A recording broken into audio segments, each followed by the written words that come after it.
Prendendo a prestito lo slogan di Expo di Milano 2015, nutrire il pianeta, energia per la vita, possiamo senz'altro dire che anche i boschi e le foreste nutrono il pianeta e sono energia per la vita.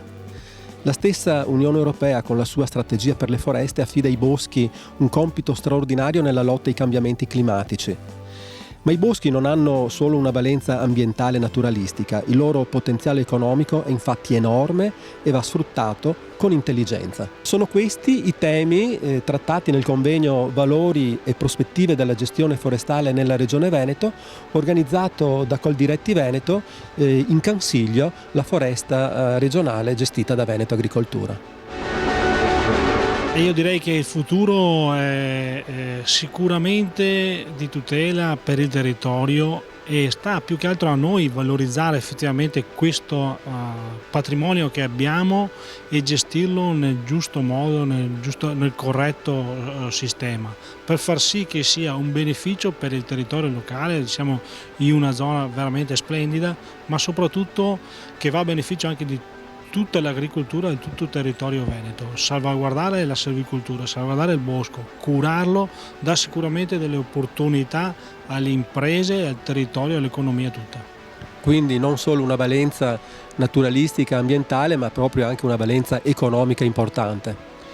È una valenza economica con la filiera del legno, ma sicuramente con la filiera del turismo, perché vedere i boschi mantenuti vuol dire aumentare l'affluenza turistica, ma soprattutto una funzione idrogeologica per la salvaguardia dell'ambiente che sicuramente si ripercuoterebbe su tutto il territorio veneto.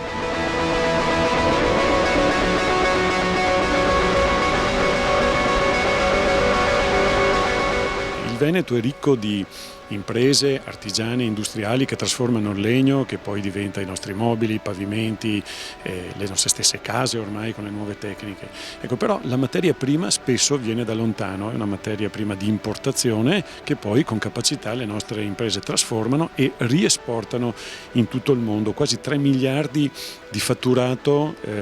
quasi 3 miliardi l'export del comparto legno della nostra regione nell'ultimo anno. Ecco,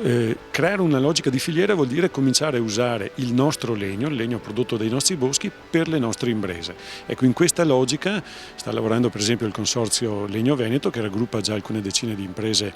venete del comparto arredo legno, che fanno dell'uso della materia prima locale la base della loro strategia di marketing. Il saldo tra import di legname ed export di mobili nella nostra regione è di quasi 2 miliardi di euro nell'ultimo anno. Poi ricordiamoci che c'è un secondo comparto che sempre ha a che fare con il legno, che è quello del legno ad uso energetico, il legno come legna da ardere, come pellet, come cippato, una parte che sta crescendo molto molto rapidamente e che ci permette di valorizzare la parte meno nobile del legno dei nostri boschi.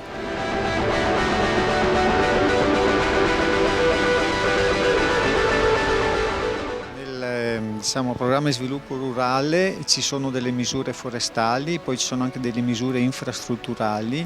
e poi anche nella misura cooperazione anche il settore forestale gioca il suo ruolo. C'è una certa capacità di investimento che viene dedicata proprio alle foreste, e con delle novità, perché ci sono delle semplificazioni per quanto riguarda alcune misure sui rendiconti per esempio.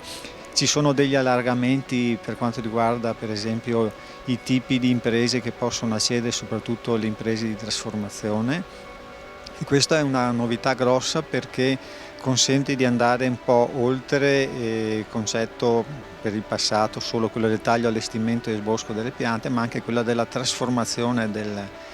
legno nei primi prodotti, nei semilavorati, in tutti quegli assortimenti che sono poi importanti per fare legno veneto da adibire per costruzione di case, per costruzione di altri mobili, serramenti eccetera. Perché sappiamo che uno dei problemi emersi nel corso delle analisi preliminari è appunto un certo grado di abbandono dei boschi veneti, soprattutto nella proprietà privata, e quindi attraverso i proprietari possiamo anche recuperare il territorio